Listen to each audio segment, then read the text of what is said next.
Buenos días. Él era un hombre joven, casi un niño, fue ascendido al trono de Judá en Jerusalén, y a lo largo de su vida él mostró un gran celo por la casa de Dios, un respeto reverente y profundo por la ley de Dios y una preocupación verdadera por el estado del pueblo de Dios. Su nacimiento fue anunciado con anticipación, no a los 9 meses, sino mucho antes, diciendo que él llegaría a ser una persona importante dentro de la historia nacional. De hecho, él le daría una mejor forma a la nación. Él sería uno de los grandes reformadores en Israel.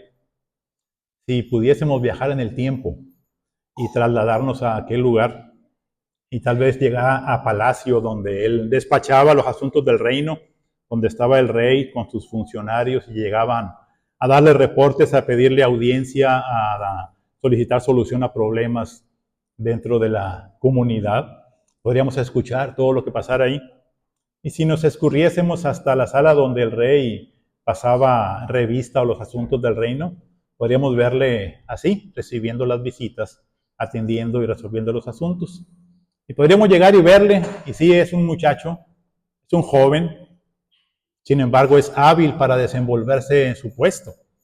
Se ve que el trabajo de curadores, tutores y consejeros del reino habían ejercido sobre él buena influencia y que ahora podía él despachar el reino de manera adecuada. Bueno, si estuviésemos por ahí, podríamos ver que el rey en esta ocasión recibe 2 informes. El primero es acerca de un asunto que el rey había encargado a un funcionario un poco tiempo antes y le dan el informe de esta tarea, y el informe es satisfactorio. Las cosas se hicieron tal cual lo ordenó el rey. Perfecto, no hay ningún problema por ahí. El segundo informe es uno que el rey no solicitó. Cuando este informe es presentado ante él, le produce gran pesar, dolor, diríamos angustia, alarma y sentido de urgencia. ¿Cuál sería el contenido de este informe? La escritura nos registra alrededor de 39 reyes en Israel y Judá. De estos, recordamos que originalmente la nación estaba unida, las 12 tribus, bajo, digamos, la dirección de Samuel en su tiempo. Luego el pueblo pide un rey, como las demás naciones, y Samuel, por dirección de Dios, acepta nombrar un rey para el pueblo de Israel. Y ahí surge Saúl. Tiene un temperamento algo complicado, ciertas características extrañas, pero él es el rey, el primer rey de Israel. A él le sigue David, el hombre con el corazón conforme al corazón de Dios. Y después de él viene Salomón, aquel que pide a Dios sabiduría para gobernar al pueblo tan grande que tiene bajo su cargo. Cuando Israel era una nación unida, estos 3 fueron sus primeros reyes: Saúl, David y Salomón.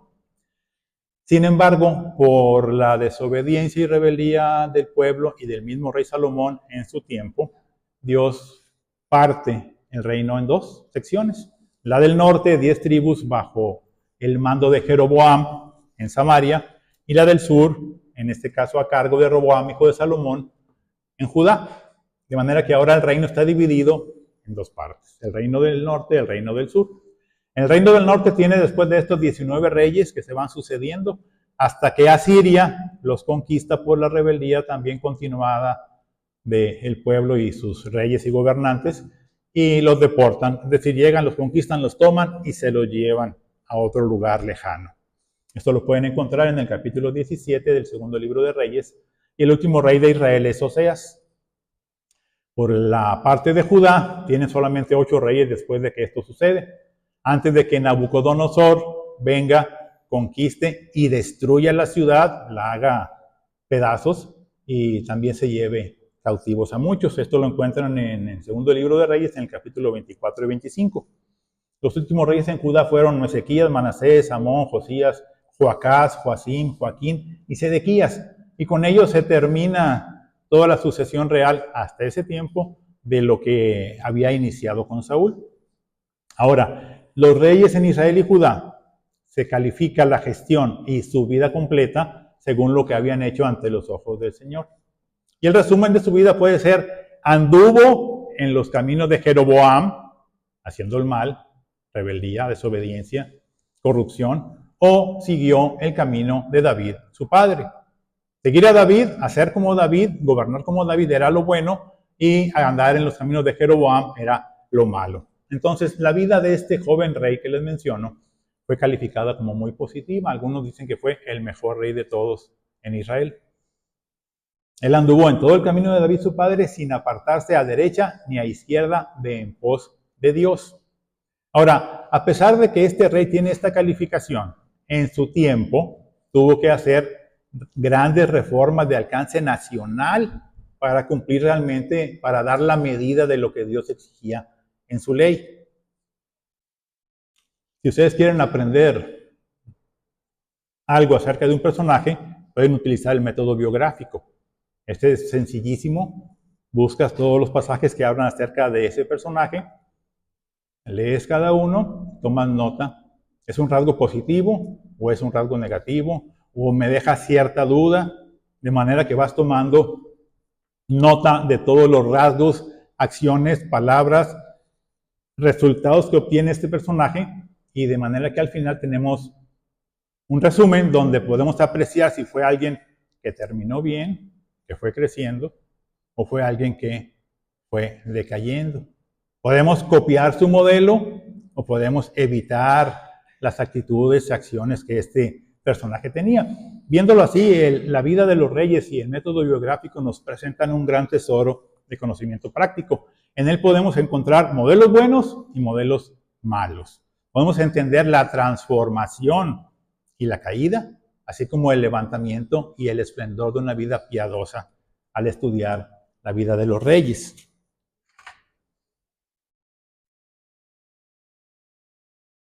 Comprender cómo era un personaje es de mayor importancia cuando consideramos a un rey, porque por su posición, por su autoridad, sus órdenes y sus palabras afectaban directamente el bienestar de la población. Lo que el rey decía, se hacía, y esto podía ser bueno o podía ser malo. Pero algo semejante sucede también con nosotros. Lo que tú y yo hacemos influye en el círculo cercano, pero también influye en aquellos que te ven de lejos. Por eso en ocasiones insistimos en la asistencia, la puntualidad, el trato y demás cosas, porque aunque tú no te des cuenta, tu regularidad en asistir afirma la fe y compromiso de otros. Por el lado contrario, si tú te ausentas y vienes un domingo de cada mes, también el patrón es notorio, y luego te veo llegar, es la visita de octubre, ya le ponemos palomita. Entonces todo lo que haces, todo lo que hago, tiene efecto e influye en el comportamiento y el pensamiento de otros. Por eso la fidelidad nuestra estimula la fidelidad de otros, y nuestra inconsistencia propicia que otros digan, pues si Roberto no llega temprano, pues seguramente podemos llegar todos relajadamente, ¿verdad? Después de pasar por la cafetería esa famosa y llegar acá muy tranquilos. Entonces, al igual que el rey tenía gran influencia sobre su pueblo, en sus decisiones, en sus palabras, en todo lo que hacía, tú también y yo también. Todo lo que hacemos tiene repercusión, efecto, influencia, para bien o para mal en los demás. Si no lo habías pensado, piénsalo. Ahora, busquen en su Biblia, por favor, en el Antiguo Testamento, el segundo libro de los Reyes, en el capítulo 22. Nuestro joven rey, que seguramente ya más de uno lo identificó, es Josías. En el capítulo 22 de Segunda de Reyes, ahí está su biografía. Si lo encontraron, permítanme leer como introducción el versículo 1 y 2. Dice, cuando Josías comenzó a reinar, era de 8 años y reinó en Jerusalén 31 años. El nombre de su madre fue Jedida, hija de Adaía de Boscat. E hizo lo recto ante los ojos de Jehová y anduvo en todo el camino de David su padre, sin apartarse a derecha ni a izquierda. Si leemos el libro de los Reyes, vamos a encontrar este modelo de biografía al inicio del reinado de cada uno de ellos. Vamos a encontrar de dónde era, a qué edad ascendió al trono, quién era su madre, y el resumen. Anduvo en los caminos de Jeroboam, o anduvo en los caminos de David. Básicamente es lo que vamos a encontrar. Siguió a David, siguió a Jeroboam. Hizo lo bueno, hizo lo malo. Ahora, ya que hablábamos hace un momento de avivamiento, hay una petición en la lista de oración que pide por avivamiento de la congregación. En mi opinión personal, creo que sería más apropiado si en vez de pedir por los demás, para que se congreguen regularmente, para que asistan al templo, para que se comporten debidamente y para que lleguen puntualmente, para que oren, sería mejor que orásemos algo de lo que la Biblia nos da como ejemplo. Pablo ora por los efesios y pide que Dios les dé espíritu de sabiduría y de revelación en un mejor conocimiento de Él. Para los filipenses pide que su amor abunde más y más en conocimiento verdadero y en discernimiento. Estas son peticiones bíblicas apropiadas para que yo haga por un grupo. Pero no tiene mucho sentido que yo pida por ti para que vayas y cumplas con tu trabajo. Podré pedir, si estás desempleado, que Dios te abra puertas para que consigas un puesto donde tengas ingresos para que puedas solventar tus necesidades. Pero no voy a pedir para que te levantes, te prepares y vayas a trabajar. ¿De quién es responsabilidad de eso? No es mía, es tuya. Tú eres el que te debes levantar y prepararte e ir a cumplir con la obligación que adquiriste. Puedo orar para que Dios te dé discernimiento. Puedo orar para que Dios te fortalezca en el ser interior. Puedo orar para que tengas revelación, capacidad de entender las cosas, que son oraciones bíblicas que Pablo hace, por ejemplo, por los creyentes. Pero orar para que te avives no me corresponde a mí, te corresponde a ti. Orar para que hagas conforme a lo que debes hacer es una oración personal, individual, tuya. No oremos para que los demás se comprometan. Comprometámonos nosotros por propia voluntad. No oremos para que lleguen temprano y asistan. Lleguemos temprano y asistamos regularmente en la medida de lo posible. Meditemos en lo que nos toca y cumplamos eso que nos toca a cada uno. Si batallamos para cumplir, entonces sí, ora. Porque yo creo que si cada uno de nosotros cumple con sus responsabilidades en todas partes, Galilea en su conjunto será avivada, que es lo que esperamos. Pero orar por los demás para que cumplan con sus propias responsabilidades, como que es escurrir el bulto de las mías. Mejor oraré por mí para que yo me mueva a hacer aquello que tengo que hacer, lo conocido y cierto. Porque finalmente el avivamiento personal es dejar los caminos de Jeroboam y andar en los caminos de David. No sigo el mal desde la pereza hasta la inasistencia, la irregularidad, la tacañería, la falta de tolerancia, todo lo que quieran, y dejar eso y seguir los caminos de David. De hecho, esa no es una petición de oración. Esa es la demostración del ejercicio de mi voluntad. Yo voy a hacer aquello que me toca hacer. Yo decido comprometerme y al comprometerme cumplir con aquello que me comprometí. Es una decisión personal. De manera que el avivamiento, voy a repetir la frase ahorita, Rick. Avivamiento es el cumplimiento personal, individual, voluntario y gozoso de las disposiciones divinas sin la intervención de elementos externos. Es decir, yo andar con gusto y por voluntad propia en los caminos de Dios, obedeciendo sus mandatos y haciendo su voluntad. Eso es avivamiento. Avivamiento es el estado espiritual de un creyente que se puede resumir así. Tú y yo buscando agradar a Dios, obedeciendo. Punto. El autor de la carta a los Hebreos, en el capítulo 10, habla del Señor Jesús y lo refiere así. He aquí que vengo, oh Dios, para hacer tu voluntad. Eso es avivamiento.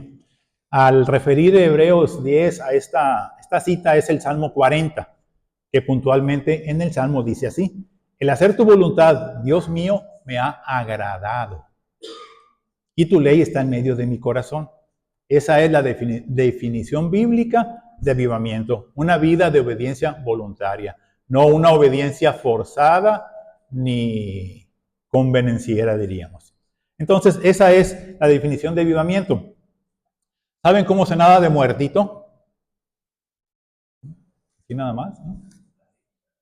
¿Cuánto esfuerzo se requiere para nadar de muertito? No es la gravedad, es el sustento de la masa de agua sobre tu cuerpo que al pesar más te mantiene a flote y estás únicamente moviendo un poco algo, las manos o los pies para mantenerte a flote. Y para cruzar el Canal de la Mancha, el Canal de la Mancha es el que separa Francia de Inglaterra.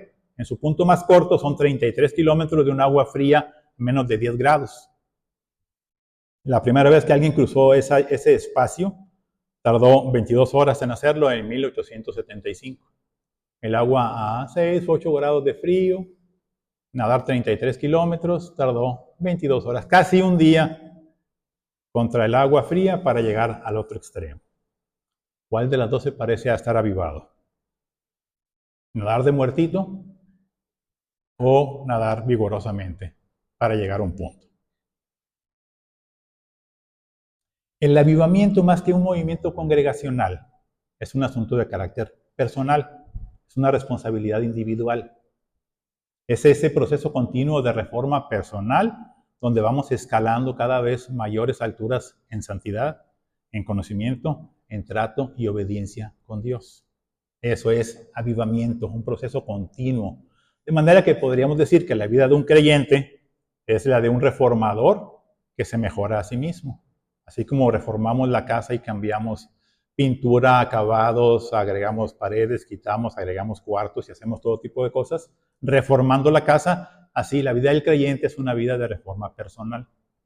Así como la vida de nuestro joven rey en Judá, es una vida de autorreforma continua. Josías aparece en la escena después de Ezequías, un rey bueno, 29 años en el trono.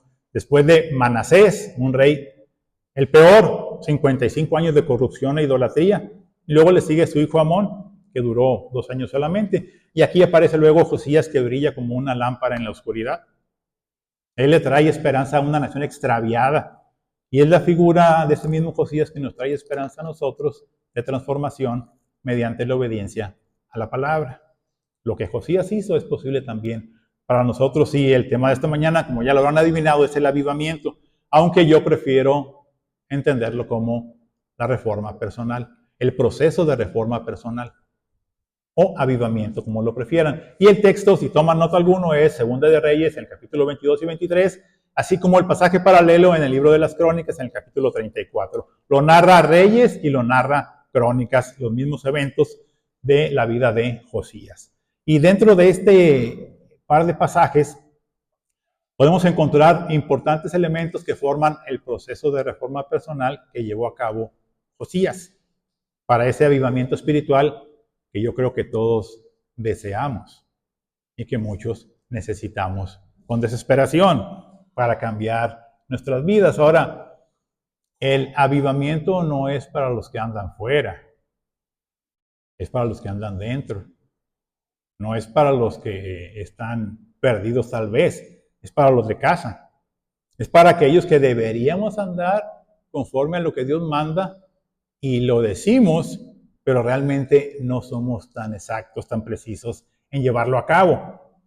Sí, es un asunto personal y le corresponde a los que sirven, a los que ministran y también a los que están sentados enfrente, a todos aquellos que se reúnen regularmente los domingos en esta iglesia. Y al menos para comenzar podemos encontrar 4 puntos por los cuales el avivamiento personal es necesario. Cada uno de nosotros necesita un avivamiento a pesar de tener una vida ejemplar exteriormente. De fuera se ve muy bien todo, pero cada uno de nosotros requiere un avivamiento.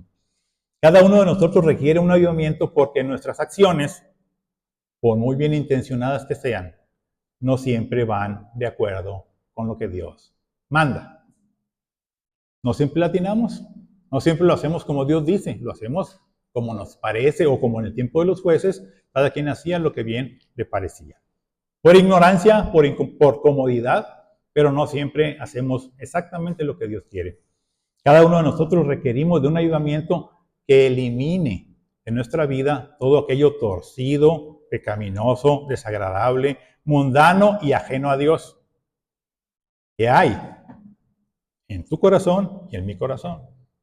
En lo que haces y en lo que hago hay cosas desagradables a Dios. Si no fuera así, sería muy extraño. Y cada uno de nosotros requiere de un avivamiento que no solo nos quite del camino del mal, sino que nos regrese, nos encamine por el bien. Entonces, esto es lo que vamos a ver en el capítulo 22 y 23 del segundo libro de los Reyes, en la vida de Josías y la reforma que inició. Primero, ¿quiénes necesitan una reforma personal, un avivamiento? Les pregunto, ¿a qué se dedicaba Josías? Si alguien puede buscar en Segunda de Reyes 22, del 3 al 5, y leerlo para entender qué estaba haciendo Josías. Un voluntario, Miguel, por favor. A los 18 años el rey Josías envió el rey a Safán, hijo de Asaías, hijo de Mesulam, escriba a la casa de Jehová diciendo: Ve al sumo sacerdote Hilcías y dile que recoja el dinero que ha traído a la casa de Jehová, que ha recogido del pueblo los guardianes de la puerta, que lo ponga en manos de los que hacen la obra, que tiene a su cargo el arreglo de la casa de Jehová, que tiene y que lo entreguen a los que hacen la obra de la casa de Jehová, para reparar las grietas. ¿Qué estaba haciendo? Se estaba ocupando de lo que tenía que ocuparse, ¿no? Cuando se construye el templo, se dice, debe ser grande porque el Dios para quien está dedicado y sirve es grande. La casa de Dios, el templo, tenía que estar en condiciones adecuadas. Y si recuerdan, había una ánfora a la entrada donde se depositaban las ofrendas para el mantenimiento del templo. La gente llegaba allá y depositaba su ofrenda. Cada cuando mandaban sacar lo que había ahí, se contaba y se entregaba a los encargados de mantenimiento. ¿Para qué? Para que hicieran lo propio, comprasen madera, piedras, mano de obra y se reparara lo que tuviera que repararse. Josías estaba en eso, estaba consciente, lo tenía dentro de sus actividades y mandaba sacar el dinero, entregarlo y que se supervisaran las actividades de reparación para que la casa estuviera bien. Josías estaba en lo que tenía que estar, estaba haciendo lo correcto, pero no tenía un conocimiento preciso de la voluntad de Dios. Estaba haciendo bien, pero no sabía exactamente qué era lo que debía hacer. La voluntad conocida por el pueblo de Israel por mano de Moisés fue la que se entregó en la ley. Viendo desde fuera las cosas, si lo vemos nosotros ahorita a Josías en su tiempo, Josías cumplía. Exteriormente estaba haciendo lo correcto. Como también pensamos nosotros de nosotros mismos. Cumplimos, venimos, estamos, ofrendamos, cantamos, saludamos, nos retiramos, cumplimos. ¿Estamos bien? ¿No es así? Si alguien puede buscar ahora Romanos capítulo 10, esta parte me recuerda a lo que Pablo le dice a los judíos en el versículo del 1 al 4 del capítulo 10, para que veamos que no siempre lo que hacemos está conforme a la voluntad de Dios. ¿Alguien lo puede leer? Romanos 10 del 1 al 4. Hermanos, ciertamente el anhelo de mi corazón y mi oración a Dios por Israel es paz. Porque yo les doy testimonio de eso de Dios, pero no conforme a la ciencia. Porque ignorando a la justicia de Dios y procurando establecer la suya propia, no se han sujetado a la justicia de Dios. Porque el fin de la ley es Cristo, para justicia todo aquel que cree. ¿Qué le está diciendo? ¿Cuál es su error? Dios ha determinado que su justicia se alcance a través de Jesucristo. Los israelitas querían hacer su propio modelo de justicia, portándose bien y ganando la aprobación de Dios a través de esas acciones, por lo que se menciona como por obras. Entonces, los israelitas estaban, en su opinión, haciendo las cosas bien. Sin embargo, la opinión de Dios era totalmente contraria a ello. Y de igual manera, cuando nosotros pretendemos hacer cualquier cosa no conforme a ciencia, podríamos decir que vamos en la dirección contraria a la que Dios marca. Entonces, es posible que estemos haciendo las cosas simplemente porque nos parece que es así. Bueno, esto fue lo que se encontró Josías de repente cuando le presentaron aquel par de informes. Estoy haciendo las cosas contrarias o ajenas a lo que Dios manda. En su pensamiento, todo estaba bien, ahí a lo cercano, los fondos se entregaron, el mantenimiento se efectuaba, todo estaba en orden. Sin embargo, en sus tiempos se requería una profunda reforma nacional. Aunque él era un hombre piadoso y buscaba hacer la voluntad de Dios, lo que le faltaba precisamente era conocer la voluntad de Dios. Cuando dejamos de lado la voluntad de Dios, necesitamos una reforma, un avivamiento. ¿Qué era lo que le faltaba a Josías? Necesitamos primero entender cuál es nuestra falta. Si recuerdan, Natán fue enviado a David para confrontarlo con su pecado en el tema de Betsabé y Urías. Entonces Natán va y le dice, tú eres ese hombre. Bueno, acá a Josías le llegó el anuncio por mano de un escriba, por Safán. Dice en Segunda a los Reyes, en capítulo 22, versículo 8 y 9, entonces el sumo sacerdote Hilcías dijo al escriba Safán, he hallado el libro de la ley en la casa de Dios, en la casa del Señor. E Hilcías dio el libro a Safán y éste lo leyó. El escriba Safán vino al rey y trajo palabra al rey. El segundo informe contenía la lectura del libro de la ley encontrado en la casa de Dios, olvidado y perdido, polvoso y en un rincón. Allá estaba. El libro de la ley había estado mínimo 55 años perdido. Durante todo ese tiempo el reinado de Manasés había sido quitado de la vista pública, oculto o preservado de la destrucción, de manera que durante 55 años no hubo rollo del libro de la ley en el cual pudieran los sacerdotes consultar, los escribas leer, el pueblo ser informado o instruido. Totalmente desapareció. De hecho, Manasés literalmente destruye la religión judía durante sus 55 años de reinado. Quita el libro de la ley, quita a los sacerdotes descendientes de Aarón, pone altares de idolatría, establece centros de prostitución idolátrica también, pone monumentos y hace un montón de cosas. De manera que el pueblo, al momento en que Josías llega al reino, está totalmente extraviado. No solo el pueblo, también los sacerdotes. No había conocimiento de Dios que viniese de lo que Dios había dejado para que fuera conocido. La ley estaba extraviada, había estado oculto y nadie sabía dónde estaba. Ahora, lo que los estudiosos dicen que contenía el rollo que trae Safán del templo al rey era tal vez el texto de Deuteronomio, donde se describe la ley mandada por Dios. El texto es bastante claro y no requiere que alguien lo interprete. Cuando Josías escucha el contenido de la ley, fue suficiente para entender la gravedad de la falta de todo el pueblo y las consecuencias que esta rebeldía tenía.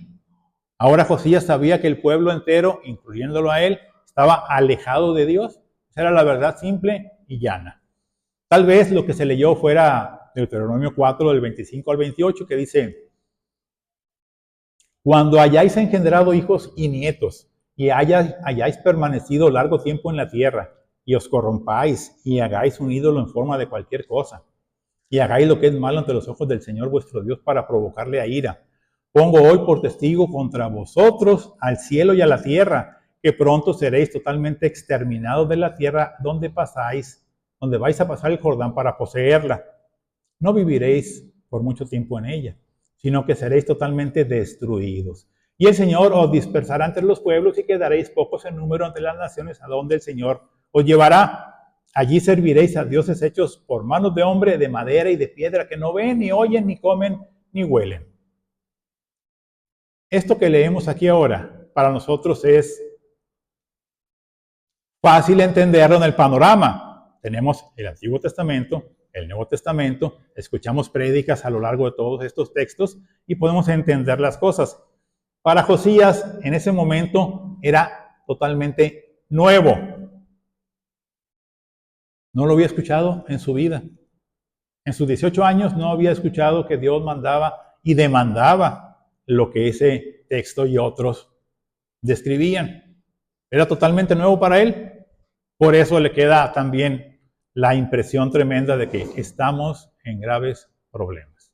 Realmente, todo lo que estamos haciendo no tiene nada que ver con lo que Dios ha mandado, porque ese libro estaba totalmente oculto, fuera de... Y nuestra verdadera condición espiritual solo se descubre ante la palabra de Dios. Cuando vamos a la palabra es que entendemos qué estamos haciendo, porque la palabra es más cortante que toda espada de dos filos y penetra hasta partir el alma y el espíritu, las coyunturas y los tuétanos, y discierne los pensamientos y las intenciones del corazón.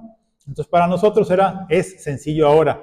Para él fue, imagínenlo, eres el rey en Judá, tienes el puesto más alto, la nación depende de ti, de tus decisiones, de tus palabras, haces lo que crees que es correcto, hasta que vienen y te dicen, encontramos el libro de la ley de Dios oculto en el templo. Señor, Su Majestad, permítame leerlo. Y Safán dio lectura al rollo. Seguramente era, dicen los estudiosos, Deuteronomio, donde viene puntualmente la ley. ¿Qué demanda Dios de Israel? Y al leerlo, al escucharlo, Josías entendió, estamos en graves problemas. Tremendo. Medio siglo oculto y ahora leído. Y la firma, yo el Señor. Nos quiera Dios que cada uno de nosotros al leer su palabra podamos ver nuestras acciones, nuestros pensamientos, nuestros propósitos, nuestras intenciones desde su perspectiva y no solamente desde la nuestra, donde nos justificamos y acomodamos todo para que quede bien, ¿verdad? Dios nos conceda realmente eso.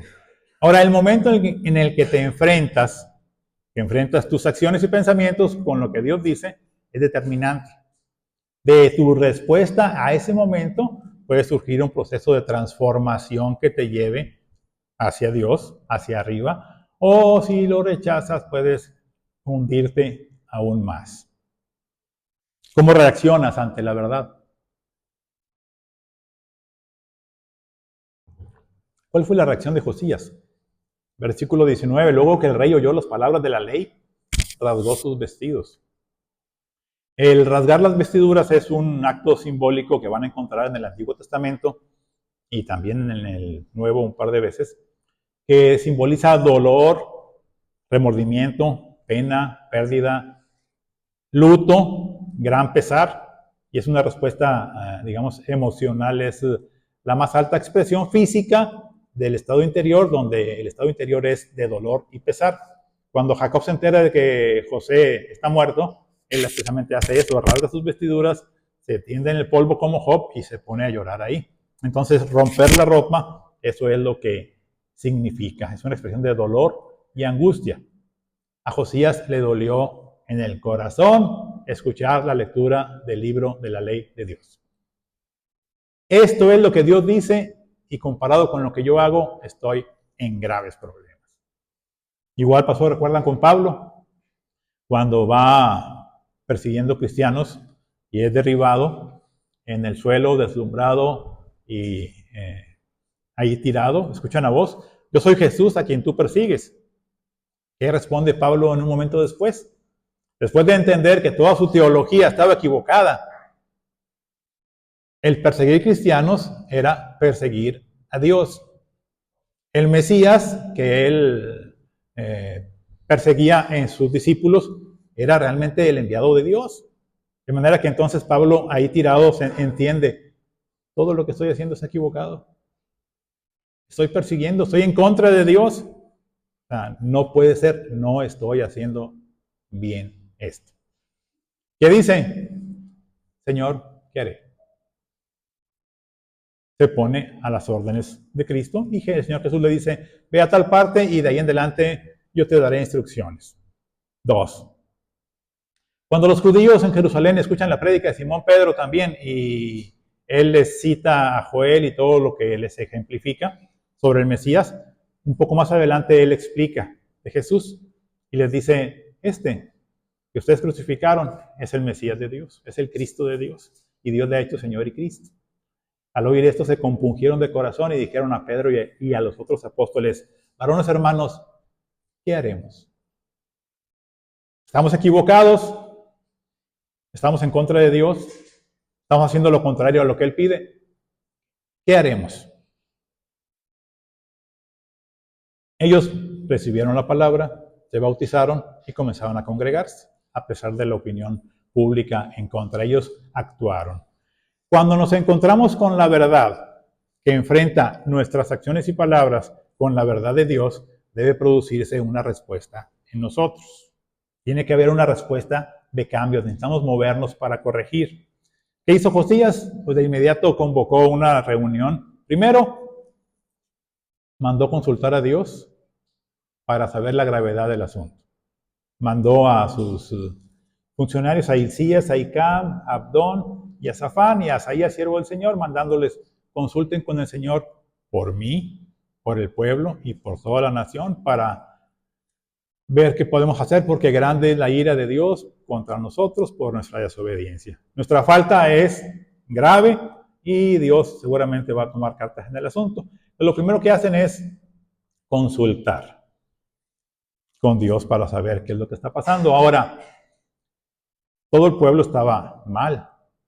Había altares, había idolatría, había prácticas de las naciones de alrededor. Todo mal que se podía hacer en aquel tiempo, lo estaban haciendo. Pero Josías era el rey. ¿Quién era responsable? Josías. Tenía que hacer algo.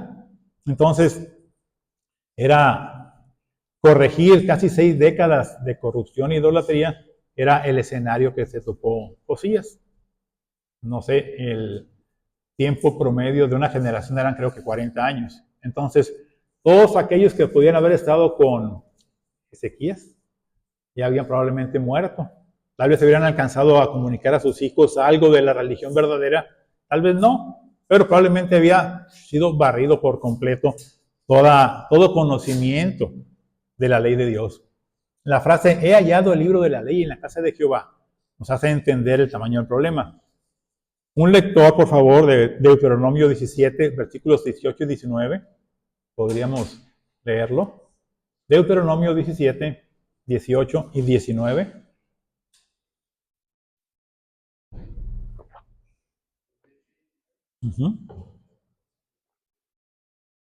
Cuando se siente sobre el trono de su reino, escribirá para sí un libro, una copia de esta ley, del original que está al cuidado de los sacerdotes levitas. Tendrá consigo y leerá en él todos los días de su vida para que aprenda a temer a Jehová su Dios, para guardar todas las palabras de esta ley y estos estatutos, para ponerlos. Era obligación del rey transcribir del original un rollo personal con la ley de Dios para tenerla al lado en el trono y leerla todos los días para saber qué hacer. ¿Qué se podía esperar de un reino cuyo rey ignoraba la palabra de Dios por más de 50 años?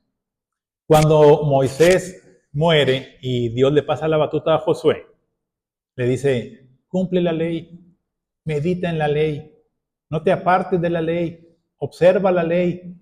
El pasaje es muy conocido, Josué 1:8. Nunca se apartará de tu boca este libro de la ley, sino que de día y de noche meditarás en él, para que guardes y hagas conforme a todo lo que en él está escrito, porque entonces harás prosperar tu camino y todo te saldrá bien. El rey tiene que tener el libro. El líder tiene que ceñirse a la ley. El varón bienaventurado es aquel que medita de día y de noche en la ley del Señor. Todo lo que hace prosperará. Entonces Josías ejercía su puesto real con la mejor intención que puede haber en el corazón de un hombre. Sin embargo, actuaba al margen de la ley porque no la conocía. No estaba enterado de qué era lo que decía. La corte real era prácticamente analfabeta en términos de la ley de Dios. Necesitamos entonces un avivamiento cuando actuamos al margen de la ley, no a la manera de Josías, que no la conocía en absoluto, sino a la manera cristiana de hacer lo que nos parece mejor. sin hacer exactamente lo que dice. Entonces, cuando Josías oye el libro, entiende la gravedad del asunto. Natán enfrentó a David. Safán le leyó la ley a Josías. Tal vez tú y yo escuchemos una prédica aquí un domingo. Tal vez en nuestra lectura diaria encontremos un texto que nos redarguye y nos da un coscorrón por lo que hacemos. Pero llega un punto en el que descubrimos la verdad de Dios ante nuestros ojos y entendemos que algo que estamos haciendo es pecado, está equivocado, está alejado de Dios, es contrario. Es lo que nosotros queremos y no lo que Dios manda. Ahora David en su tiempo aceptó su culpa. Josías lloró y se humilló ante Dios, rasgó sus vestiduras, buscó su rostro y fue escuchado. ¿Y qué haremos tú y yo cuando nos encontremos en estas circunstancias?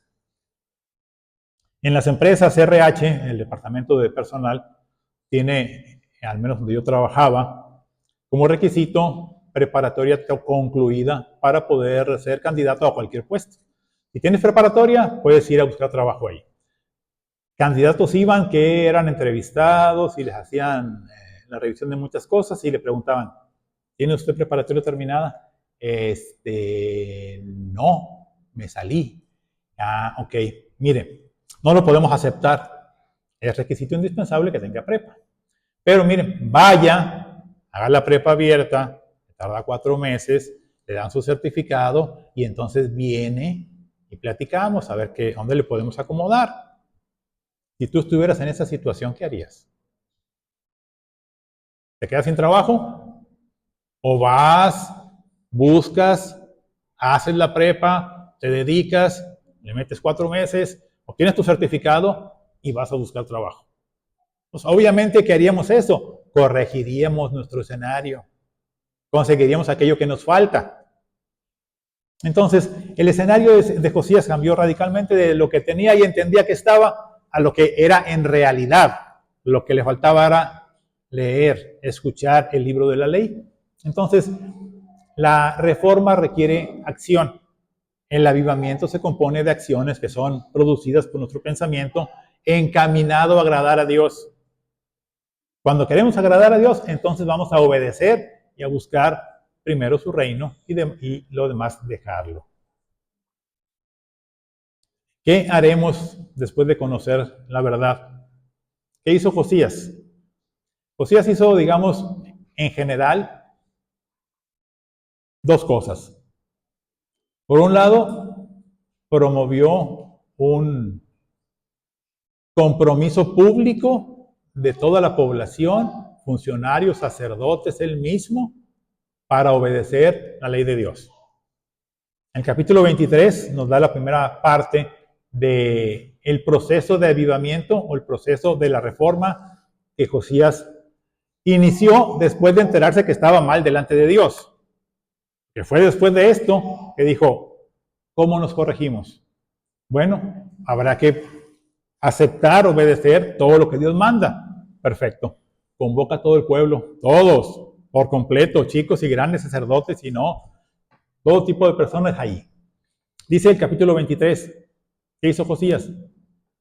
Entonces el rey mandó reunir con él a todos los ancianos de Judá y de Jerusalén. Y subió el rey a la casa de Jehová con todos los varones de Judá y con todos los moradores de Jerusalén, con los sacerdotes y profetas y con todo el pueblo, desde el más chico hasta el más grande. Y leyó, oyéndolo ellos, todas las palabras del libro del pacto que había sido hallado en la casa de Jehová. Y poniéndose el rey en pie junto a la columna, hizo pacto delante de Jehová de que irían en pos de Jehová y guardarían sus mandamientos, sus testimonios y sus estatutos con todo el corazón y con todo el alma, y que cumplirían las palabras del pacto que estaban escritas en aquel libro. Y todo el pueblo confirmó el pacto. Entonces, la primera parte, ¿qué? Sí, reconocer delante de Dios estamos mal. Ahora, ¿a qué nos comprometemos? A seguir puntualmente con todo el corazón y con todo el alma lo que Dios manda. La seguridad estaba en que era el libro, tal cual, no era la opinión de alguien más. Pero la primera parte del compromiso es públicamente reconocer, o privadamente con Dios, reconocer nuestra falta de adhesión a su voluntad, el que en vez de ir en la dirección que él marca, estamos en una pequeña desviación, corregir esto y decir, lo que tú digas, yo haré. Esa fue la primera parte. ¿Cuál es nuestra falta? ¿Cómo la corregimos? ¿Qué tenemos que hacer? Bueno, la segunda parte es vital.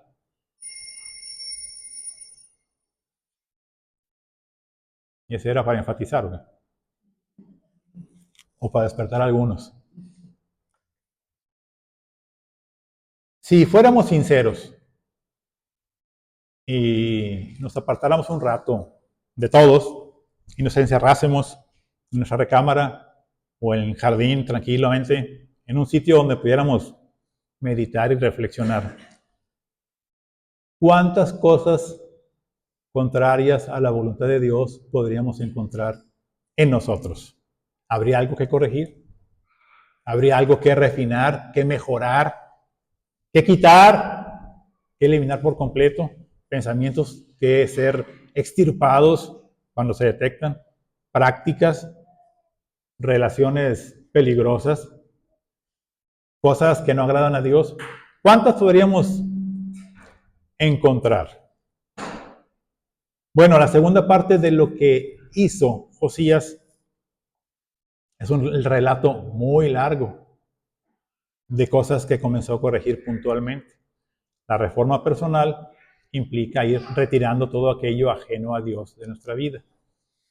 Yo creo que lo que hizo Josías no fue hecho, obviamente, no en un día ni en un mes, en varios, o tal vez en un par de años, 3, 4 años, porque de la ventana allá en la sierra hay un punto donde se ve desde la presa de la Boca hasta el otro lado, hasta la Huasteca. Se ve todo, casi toda la ciudad, todo lo que alcanzamos a contemplar ahí. Es un panorama muy extenso. Yo creo que Josías contempló mentalmente toda la extensión del reino, todas las ciudades, todos los montes, los lugares altos, todos los altares idolátricos que había por aquí diseminados, todo lo que había en los techos de las casas, porque la población, los ciudadanos, en el techo de la casa ponían altares para ídolos en la casa.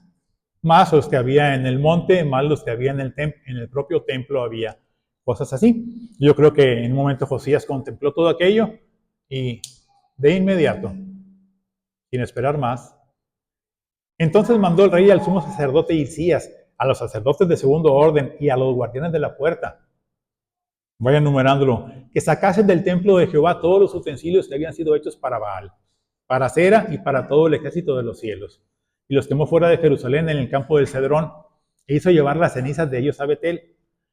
Y quitó a los sacerdotes idólatras que habían puesto los reyes de Judá para que quemasen incienso en los lugares altos en las ciudades de Judá y en los alrededores de Jerusalén, y asimismo a los que quemaban incienso a Baal, al sol y a la luna y a los signos del zodíaco y a todo el ejército de los cielos. Hizo también sacar la imagen de Acera fuera de la casa de Jehová, fuera de Jerusalén, al valle del Cedrón, y la quemó en el valle del Cedrón y la convirtió en polvo y echó el polvo sobre los sepulcros de los hijos del pueblo.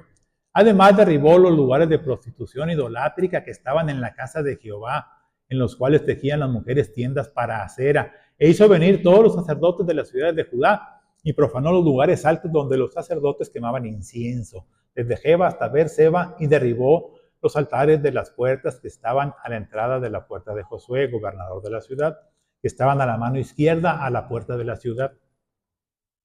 Pero los sacerdotes de los lugares altos no subían al altar de Jehová en Jerusalén, sino que comían panes sin levadura entre sus hermanos. Asimismo profanó a Tofet, que está en el valle del hijo de Hinom, para que ninguno pasase su hijo o su hija por fuego a Moloc. Quitó también los caballos que los reyes de Judá habían dedicado al sol a la entrada del templo de Jehová, junto a la cámara de Natán Melech, eunuco, el cual tenía a su cargo los ejidos, y quemó al fuego los carros del sol. Derribó además el rey los altares que estaban sobre la azotea de la sala de Acaz, que los reyes de Judá habían hecho, y los altares que había hecho Manasés en los dos atrios de la casa de Jehová, y de ahí corrió y arrojó el polvo al arroyo del Cedrón. Asimismo profanó el rey los lugares altos que estaban delante de Jerusalén, a la mano derecha del monte de la destrucción, los cuales Salomón, rey de Israel, había edificado a Astoret. ídolo abominable de los sidonios, a Quemos, ídolo abominable de Moab, y a Milcom, ídolo abominable de los hijos de Amón. Y quebró las estatuas y derribó las imágenes de acera y llenó el lugar de ellos de huesos de hombres. ¿Terminó? ¿Es suficiente? ¿Ya acabamos? Igualmente, el altar que estaba en Betel y el lugar alto que había hecho Jeroboam, hijo de Nabat, el que hizo pecar a Israel, aquel altar y el lugar alto destruyó y lo quemó, lo hizo polvo y puso fuego a la imagen de acera. Y se volvió Josías y viendo los sepulcros que estaban allí en el monte, envió y sacó los huesos de los sepulcros y los quemó sobre el altar para contaminarlo conforme a la palabra de Jehová que había profetizado el varón de Dios, el cual había anunciado esto. Después dijo, ¿qué monumento es este que veo? Y los de la ciudad le respondieron, este es el sepulcro del varón de Dios que vino de Judá y profetizó estas cosas que tú has hecho sobre el altar de Betel. Y él dijo, dejadlo, ninguno mueva sus huesos. Y así fueron preservados sus huesos y los huesos del profeta que había venido de Samaria. Y todos los lugares, todas las casas de los lugares altos que estaban en la ciudad de Samaria, las cuales habían hecho los reyes de Israel para provocar a ira, las quitó también Josías e hizo de ellas como había hecho en Betel. Mató además sobre los altares a todos los sacerdotes de los lugares altos que allí estaban y quemó sobre ellos huesos de hombres y volvió a Jerusalén. ¿Terminamos? Sí. Aparentemente ahí había terminado con todo. El segundo libro de Crónicas, el pasaje paralelo, el capítulo 34, dice de la siguiente manera, cuando hubo derribado los altares y las imágenes de acera y quebrado y desmenuzado las esculturas y destruido todos los ídolos por toda la tierra de Israel, volvió a Jerusalén. ¿Cuándo termina? Hasta que no limpia por completo. En el caso suyo, tenía un gran equipo de trabajo, supongo, para que fuesen a cada lugar y quitaran todo lo abominable, todo lo despreciable, todo lo ajeno a Dios, fuera retirado por completo de ahí. De manera que ciudad por ciudad, monte por monte, casa por casa, terrado por terrado, ídolos, altares, estatuas, caballos, carros, sepulcros, huesos secos y todo lo que se utilizaba para la idolatría, lugares, personas y cosas fueron destruidos. Nos toca hacer algo semejante a esto. Hay un pasaje paralelo de esto en el Nuevo Testamento. Pueden ir a Colosenses capítulo 3. Ahí encontramos el equivalente a esta reforma, a esta limpieza. Colosenses capítulo 3, versículos 5 al 7, para comenzar. Dice Pablo a los colosenses, haced morir pues lo terrenal en vosotros, fornicación, impureza, pasiones desordenadas, malos deseos y avaricia, que es idolatría, cosas por las cuales la ira de Dios viene sobre los hijos de desobediencia, en las cuales vosotros también anduvisteis en otro tiempo cuando vivíais en ellas. Primera fase, fornicación, impureza, pasiones desordenadas. ¿Notan el ahora dejad también del versículo 8? Segunda fase. Pero ahora dejad también vosotros todas estas cosas, ira, enojo, malicia, blasfemia, palabras deshonestas de vuestra boca. No mintáis los unos a los otros, habiéndoos despojado del viejo hombre con sus hechos y revestido del nuevo, el cual conforme a la imagen del que lo creó, se va renovando hasta el conocimiento pleno, donde no hay griego ni judío, circuncisión ni incircuncisión, bárbaro ni escita, siervo ni libre, sino que Cristo es el todo y en todos. ¿Notan la diferencia? Primero, diríamos lo externo. La fornicación, un acto físico. Pasiones desordenadas, actos físicos. Pero luego, en esta segunda etapa, ira, enojo, malicia, mentira. Entonces hay un proceso de depuración donde primero identificamos lo que hay mal y luego comenzamos a quitar punto por punto todo aquello que estorba para nuestro crecimiento espiritual, para nuestro servicio a Dios y para el testimonio delante de la iglesia. La reforma personal no solamente debe eliminar lo malo, sino también encauzarnos hacia lo bueno. Josías lo que hizo al final de esto fue convocar la Pascua. La Pascua era el recordatorio de la liberación del pueblo de Egipto cuando Dios lo saca de allá. Al salir de allá, Dios instituye la Pascua para recordar el pueblo cada año que eran propiedad de Dios porque habían sido rescatados, que antes eran esclavos allá y que ahora eran libres en la tierra prometida. Entonces, después de que destruye todo aquello de idolatría que había en todo el país, celebra una Pascua que no tenía comparación con años y años anteriores. Eso a lo grande. Se hizo nacionalmente, se hizo con toda la mano, para recordarle al pueblo también que no solamente era dejar aquello malo que había, sino encaminarse por lo bueno, a andar en humildad delante de Dios, recordar que habían sido rescatados y proceder conforme a lo que Él mandaba. Entonces, no solamente es dejar lo malo, sino encaminarse a lo bueno, seguir lo que Dios manda. La tercera parte de Colosenses, que va con esto, dice el versículo 12, vestidos pues como escogidos de Dios, santos y amados, de entrañable misericordia, de benignidad, de humildad, de mansedumbre, de paciencia, soportándoos unos a otros y perdonándoos unos a otros si alguno tuviere queja contra otro. De la manera que Cristo os perdonó, así también hacedlo vosotros. Y sobre todas estas cosas, vestidos de amor, que es el vínculo perfecto. Y la paz de Dios gobierne en vuestros corazones, a lo que asimismo fuisteis llamados en un solo cuerpo, y sed agradecidos. La palabra de Cristo mora en abundancia en vosotros, enseñándoos y exhortándoos unos a otros en toda sabiduría, cantando con gracia en vuestros corazones al Señor, con salmos e himnos y cánticos espirituales. Y todo lo que hacéis, sea de palabra o de hecho, hacedlo todo en el nombre del Señor Jesús, dando gracias a Dios a Dios Padre, por medio de Él. Entonces, no solamente identificamos lo mal que hacemos, nuestros malos pensamientos, nuestras malas intenciones, el rencor en el corazón, la apatía, la pereza, el ser convenencieramente flexibles para algunas cosas. No solamente identificamos y retiramos eso de nuestra vida, sino que también nos encauzamos a hacer lo que Dios ciertamente nos manda. El trato interpersonal lleno de misericordia, bondad, calidez, amor. Eso es lo que Pablo recomienda, manda a los colosenses.